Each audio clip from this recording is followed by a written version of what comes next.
हारनूपुरकिरीटकुण्डलविभूषितावयवशोभिनीं कारणे सवरमौलिकोटिपरिकल्प्यमानपदपीठिकाम् कालकालफणिपासबाणधनुरङ्कुशामरुणमेखलां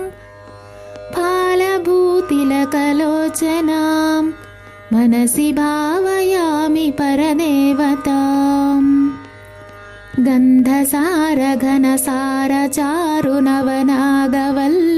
गन्धसारघनसारचारुनवनागवल्लिरसवासिनीं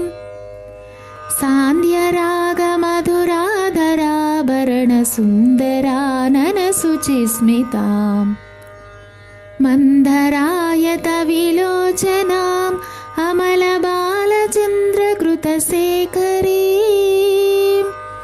इन्दिरारमणसोदरीं मनसि भावयामि परदेवताम्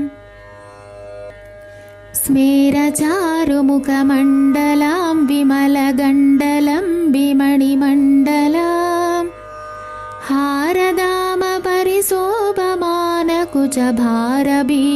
हारदामपरिशोभमानकुचभारभीरुतनुमध्यमां वीरगर्वहरनूपुरां विविधकारणे सवरपीठिकां मारवैरिसहचारिणीं मनसि भावयामि परदेवताम्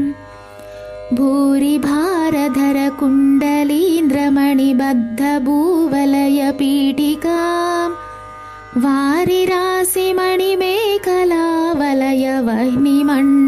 वारिराशिमणिमेखलावलयवह्निमण्डलशरीरिणीं वारिसारवहकुण्डलां गगनशेखरीं च परमात्मिकां चारुचन्द्रविलोचनां मनसि भावयामि परदेवताम्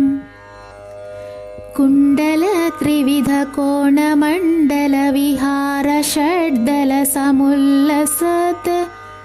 पुण्डरीकमुखभेदिनीं च प्रचण्डभानुभासमुज्ज्वलां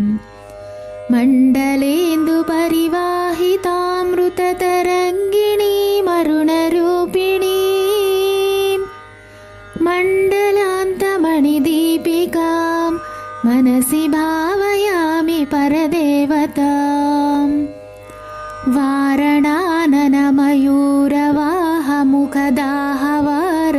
वारणाननमयूरवाहमुखदाहवारणपयोधरां चारणादिसुरसुन्दरी चिकुरशेखरीकृतपदाम्बुजां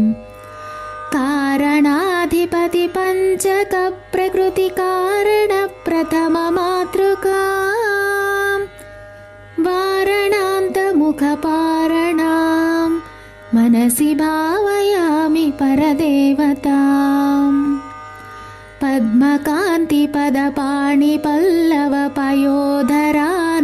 पद्मकान्तिपदपाणिपल्लवपयोधराननसरोरुहां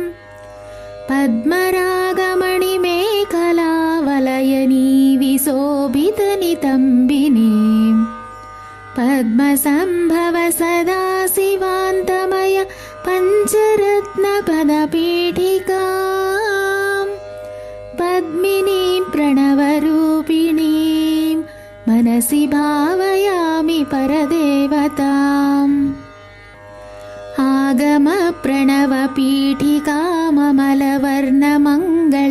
आगमप्रणवपीठिकाममलवर्णमङ्गलशरीरिणीम्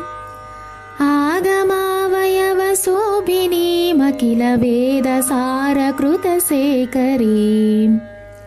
मूलमन्त्रमुखमण्डलां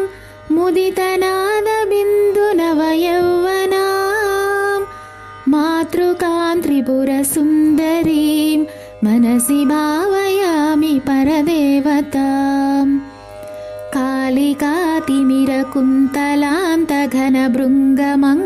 कालिकातिमिरकुन्तलान्तघनभृङ्गमङ्गलविराजिनीं चूलिकाशिखरमालिकावलय मल्लिकासुरभिसौरभां वालिका मधुरगण्डमण्डल मनोहराननसरोरुहां कालिकामखिलनायिकां मनसि भावयामि नमामि परदेवतां नित्यमेव नियमेन जल्पतां भुक्तिमुक्तिफलदामभीष्टदां शङ्करेण रचितां सदा जपे नामरत्न नवरत्नमालिकाम्